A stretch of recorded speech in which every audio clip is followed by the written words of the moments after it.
Gunline, gunline, gunline. Fire mission coming down. What's going on, Gunline? It's your host, Danny Lopez from the On the Gunline podcast, and thank you for being here with me today on this fine, rainy San Antonio morning on Saturday, the 28th of March. So check it out, y'all. I want to thank y'all for being here and listening today. With that being said, it's going to be a shoot the shit solo episode, man. I had a great conversation yesterday with a really good friend of mine, not just fucking army buddy, but a brother.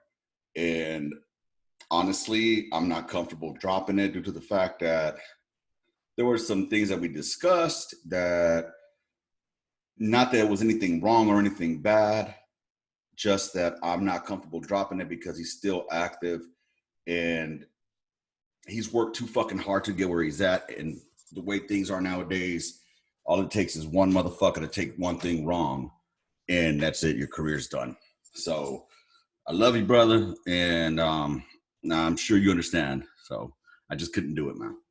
You know, it's just like we were talking yesterday, you know, having each other's backs, being loyal and shit like that. We'll touch on some of the topics we discussed, and they're going to be from my point of view. And with that being said, I'd like to welcome y'all once again. Shoot the shit. Episode number 18 or 19. I don't fucking know. I don't keep track of that bullshit. But anyways, yeah, man. Let's go ahead and pop a squat because it's about to get hot. You're on the gun line now. With that being said, I want to go ahead and thank my next guest who's going to be coming here on Saturday, or actually it'll be dropping on Saturday. Her name is Liz Santos. She is my homegirl who's going to be coming on to discuss fucking the GI Bill and talk about education shit and just shoot the shit with me as well. You know what I mean? We go back to 2010 when I first met her. Funny, we met at the post office, you know, and almost out in Diamondback. And from there, you know, she was just cool ass people, and we just hit it off, man. Became a really, really good friend. You know, no motherfuckers not like that either. No fucking cutty in between. There was no creeping. So just throwing that out there already. But anyway, with that being said, I hope y'all listen to the midweek memo with me and Kay. Still waiting to get some fucking responses from y'all for the Am I Wrong segments. You know, Kowalski wants to know, am I wrong for calling it the China virus? China, or whatever the fuck he calls it. Is he wrong for that? I don't think he's wrong. I don't think it's racist. I think it's fucking funny, actually. But then again, I'm the type of cat that adds fuel to the fire, so. And then me, my am I wrong? Is it wrong that I don't think that it's nature weeding out the weak? You know, yeah, it's not a very popular opinion, but survival of the fittest, right? So be it. Anyway, yeah, let's go ahead and pop a squat because it's about to get hot. I think I already said that shit. So let's go ahead and move on, man. Go ahead and touch on some topics that me and him discussed today, or yesterday, actually. Just so you know, it's 7 o'clock in the fucking morning right now. I've been up since 5:30. This is the third time I'm doing this because apparently I don't know how to fucking save files. So it is what it is. I got an old ass laptop, so that's why I kind of started the Teespring for On the Gun Line. Check it out, man. You know, yeah, I'll whore myself out now. Got this Teespring account, and it's called On the Gun Line is the name of the store. Made some shirts. You know, they recommend you sell it at a higher price. I put it at a reasonable price of $19.99 for just a basic tee. And then the other tees that are like more high speed, you know, they go up in price because honestly, I guess they're made of different quality. I don't fucking know. I just like a regular t-shirt. But anyways, yeah, the reason I'm doing that is because equipment costs money, y'all. And rather than try to do a GoFundMe like a lot of motherfuckers do, or Jumpstart or Kickstarter, whatever the fuck that is, I'd rather just, you know, if I give you something that you like and look at it as a donation, but you're getting something out of it, if that makes sense. You know what I'm saying? So yeah, man, go check that out. It's On the Gun Line on the Teespring. I don't know how the fuck you look it up.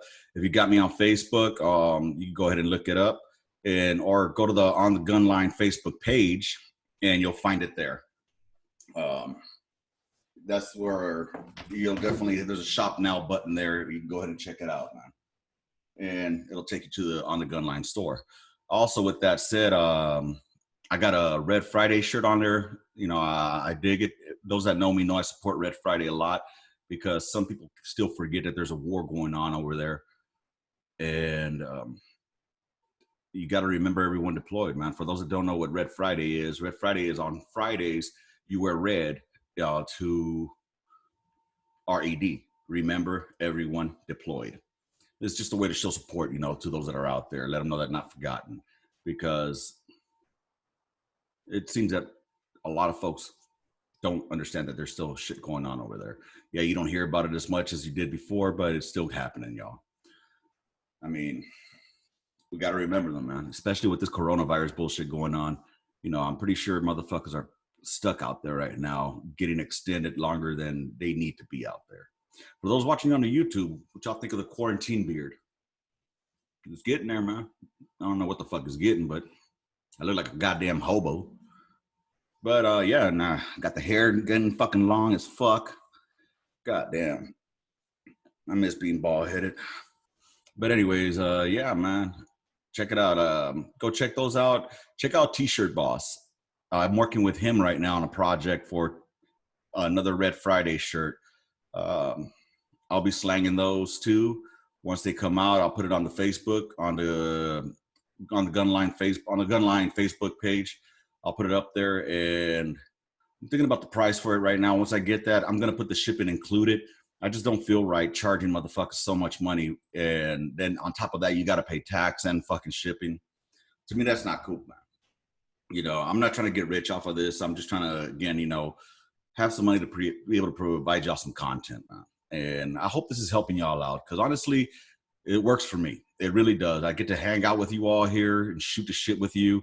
You know, I got seems a pretty good little following, you know, that's listening, and I appreciate y'all, man. I hope that I bring you some kind of entertainment, whether it be for 5, 10, 15, 20, 30 fucking minutes, you know, just to get you out of the goddamn everyday rat race and actually take you back to a time where we just shoot the shit with no judgment. You know, everything was open to talk about.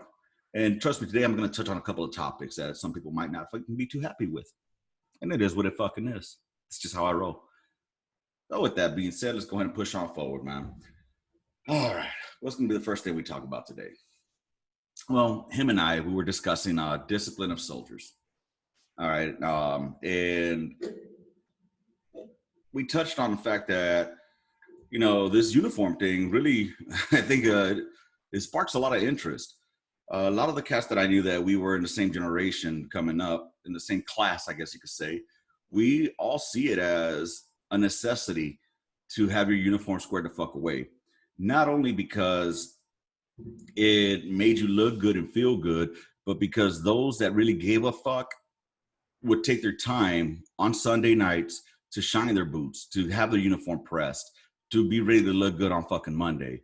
Because you're not just representing, as a soldier, you know, as a young private, you're a direct reflection of your fucking leadership.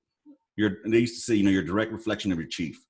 And my first chief, Tank, that motherfucker's uniform, his creases could cut a motherfucker. You know, I'm not going to throw his name out there because I don't have permission to do so. And I'm not one of those cats that just drop names like that. Except if you're a shitbag piece of shit, then I will drop your name. But, you know, he had high standards, high fucking standards, great fucking leader. And, yeah, man, you wanted to emulate that, you know? It goes back to basic training. You know, your drill sergeants. Dude, there was nothing more fucking intimidating, but yet fucking high speed looking than that drill sergeant with his pressed ass BDUs with the fucking with the belt clipped and shit. Look fucking awesome, you know. And to me, that's what the military was about, you know, looking good, feeling good, look like a soldier, you know.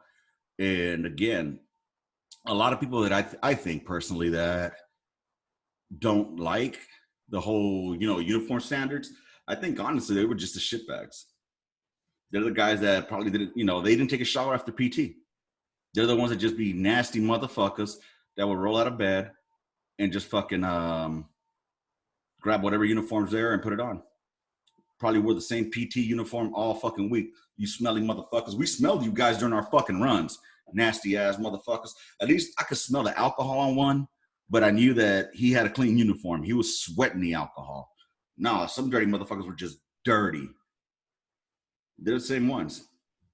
And for all you new Joes that are in there that, you know, think that having to press our uniforms and clean our boots, I can hear y'all saying, okay, boomer. Well, check this out, you dumb motherfucker. I'm not a boomer. I'm a fucking Gen Xer. All right? Get it right. I'm a Gen Xer. We're the motherfuckers that came up having to survive on our own. We're the motherfuckers that were latchkey kids. We're the motherfuckers that had to make do on our own. We didn't have mommy and daddy to give us everything that we wanted. All right? Because mommy and daddy were out working to give us what we needed. There was a big fucking difference there. And honestly, we discussed as well as Joe's coming in nowadays with this fucking mind mentality of, you know, I have more authority than you. And it's fucking sad because I think it's something that's probably implemented in them that if your fucking NCO or your fucking leadership makes you do something you don't want to do, you know, call IG. Get the fuck out of here with that bullshit, man. It's the fucking army. It's the military. God fucking forbid, you know, I did something that I wasn't supposed to do. I will get my ass smoked. Smoked, chief. And I'm not talking about a light dressing. I'm talking about my ass would be fucking handed to me. Round drills, baby. Some of y'all don't know what that is. If you do, you know. Monkey fuckers. That was more of a humiliation one. But still, you learned your fucking lesson, you know? But nowadays, that's called harassment or whatever. I don't know. I'd probably be considered a toxic leader nowadays. Just because I believe in taking a fucking soldier behind the Connex and whooping his ass. Take him to the wood line, beat the shit out of him. You know? Back then, that's the shit that would go down. And shit would be turned a blind eye to. Because that's just how the military rolled. That's how it is. You know, we don't have time for whining and crying. The military is meant to be lethal. Kill, destroy, and annihilate. All right? That was what the military is for, not social experiments. You know, and that's another thing that we were discussing, how motherfuckers join the military and go in there with this mind frame of now I'm going to go ahead and change my gender. And check it, man. You want to cut your dick off, become a woman? Go for it. You're a woman, want to chop your tits off, become a man? Go for it. But do it on your own time.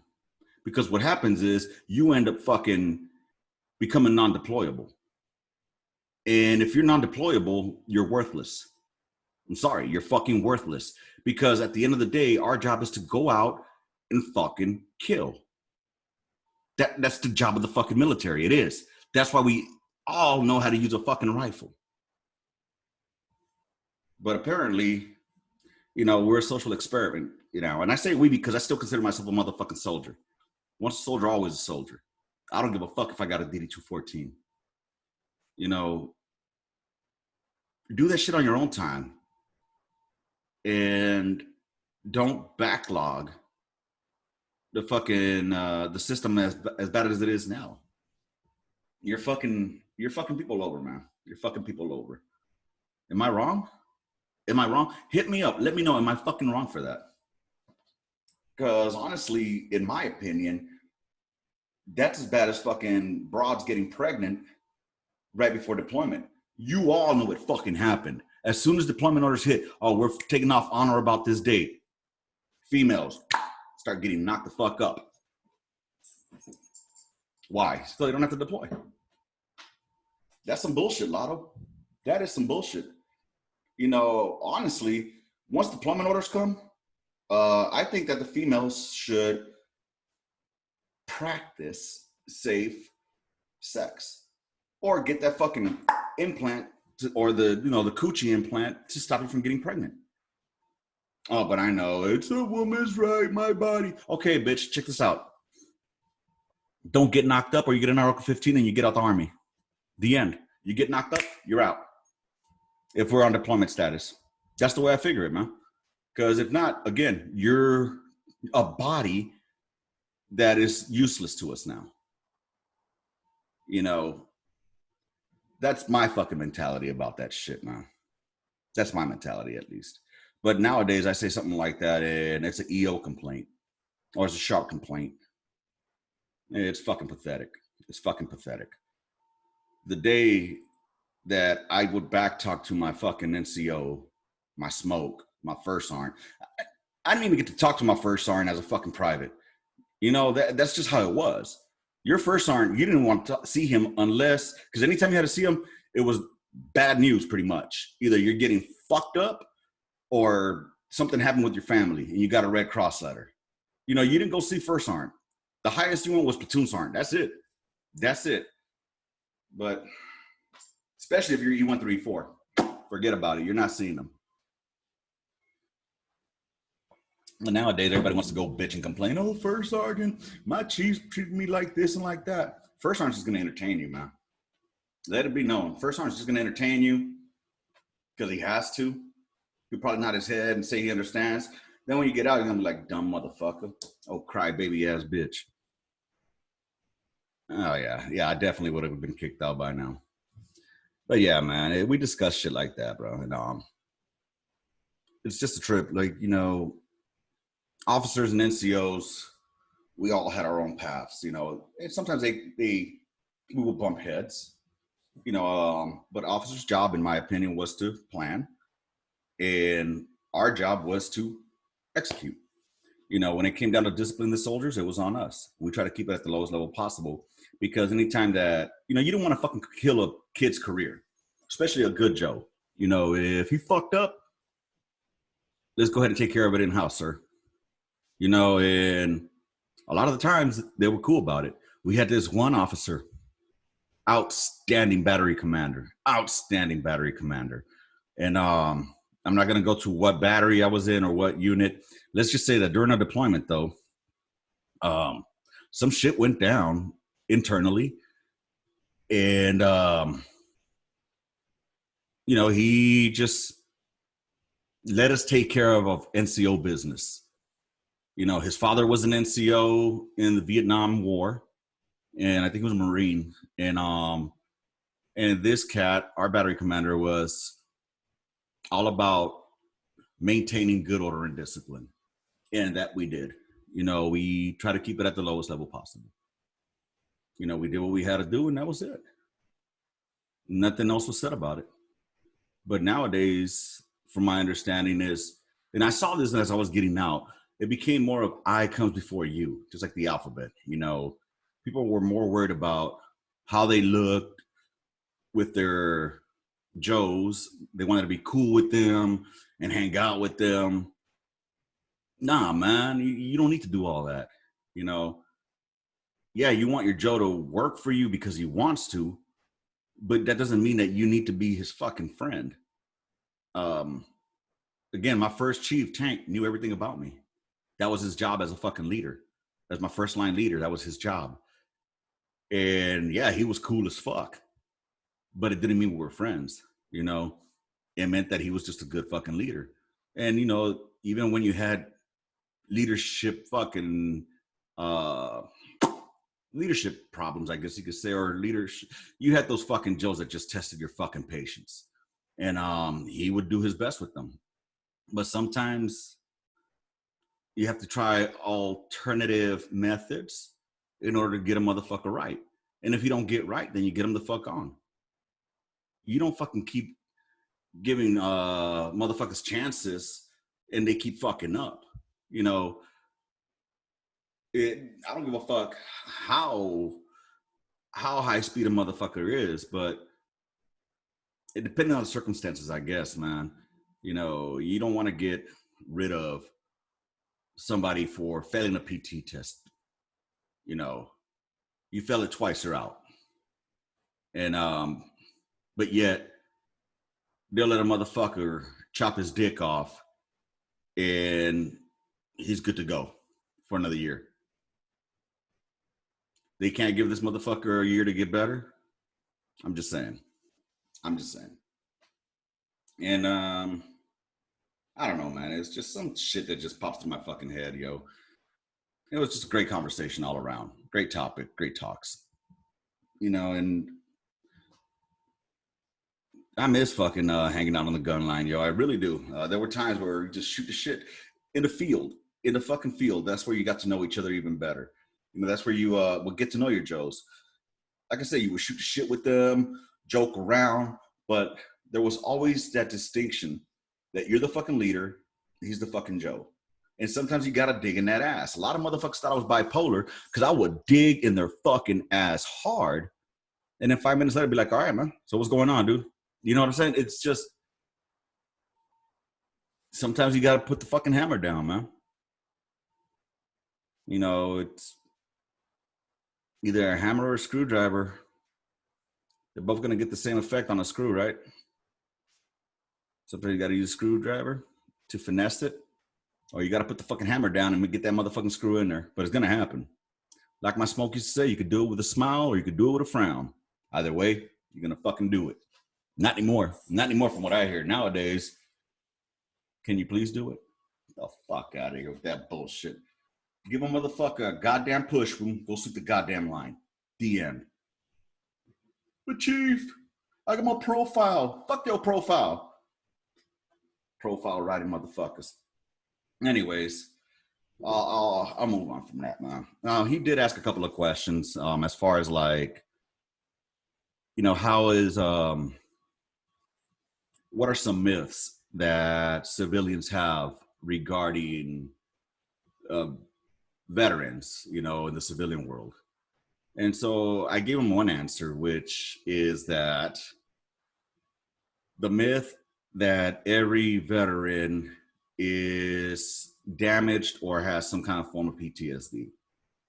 Now, that's a touchy subject for me because there's motherfuckers out there that do live with it.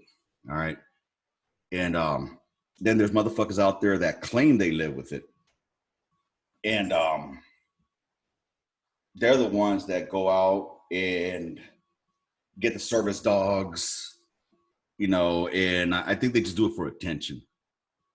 A lot of them. And they'll fucking, they glorify it. Like, they want kudos for it. When other motherfuckers that live with it, we just stay quiet and just try to fucking live, I always say I'm a veteran living in the civilian world. I will always be a soldier. Once a soldier, I was a soldier. So that's one of the biggest myths, and it's hard to break it when a lot of fucking shows or news or veterans themselves go out there and fucking try to say that they're fucked up or try to use it as an excuse to miss work. Like, nah, dude. Sometimes you're just a fucking asshole. You were an asshole before the military. You're an asshole after the military. And another myth, I think, is that every soldier, Marine, sailor, airman, Space Force, has seen combat. No. Not just no, but fuck no. There's a very small fucking minority or group that have actually engaged and been engaged in combat.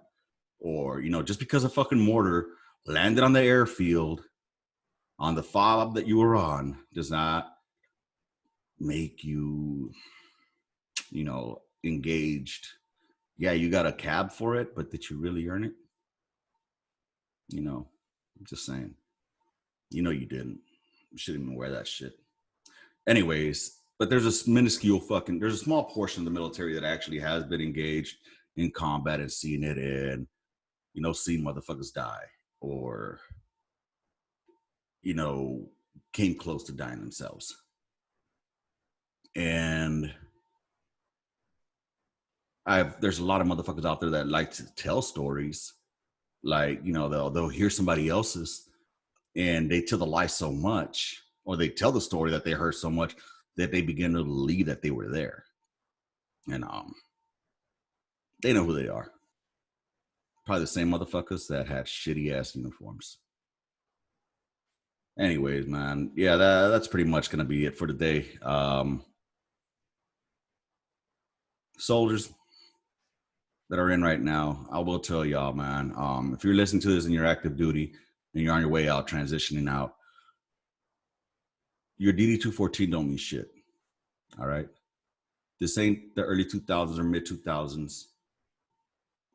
Make sure you get some either trade training or some kind of higher learning and education, because the DD-214 alone ain't gonna fucking do shit for you. And come out with fucking realistic expectations as far as how much money you think you're gonna make when you get out. Okay. A lot of motherfuckers thought they were coming out making 60, 70,000 a year, and those that do, hey, good on you, man. Good on you. The reality is some motherfuckers got to go and start entry level and work your way up, and that's just the reality of it, man. Be realistic. And last but not least, make sure you get your shit fucking documented. All right. If you get hurt, you get injured, get it documented. Now, I'm not saying fucking your back hurts after a ruck march. I'm not saying that if you're a 13 fucking Bravo and your back hurts, that's fucking normal. All right. You're humping fucking rounds, especially if you're fucking in mechanized or in heavy, and you got that motherfucking 100-pound 155 carrying them on your fucking shoulders, running, and got it. Check it. That's part of your fucking job. Is gonna hurt your fucking back. Don't clog up the system. That's part of the fucking shit. All right. Now, if it's consistently fucking with you, like all the time, then yeah, go get it checked out. But as far as your back or your legs hurting, bro, it's part of the fucking job. All right. Now, if it's something that you believe that you're broke or fractured, go get that shit checked out. But if it's just because you're sore, man, stop being a baby back bitch. Suck it up. But with that said, get your shit documented if you are injured, if you are seriously hurt. All right. Because a lot of motherfuckers miss out on those benefits when they get out. Let's say you're just a 3-year, 4-year, and you get out.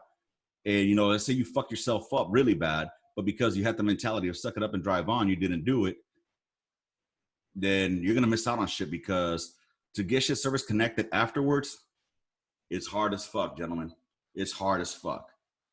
And all you other motherfuckers out there claiming that you have mental issues from fucking your 3 years in the military, but you didn't do a goddamn thing. Where'd you get it from? NTC?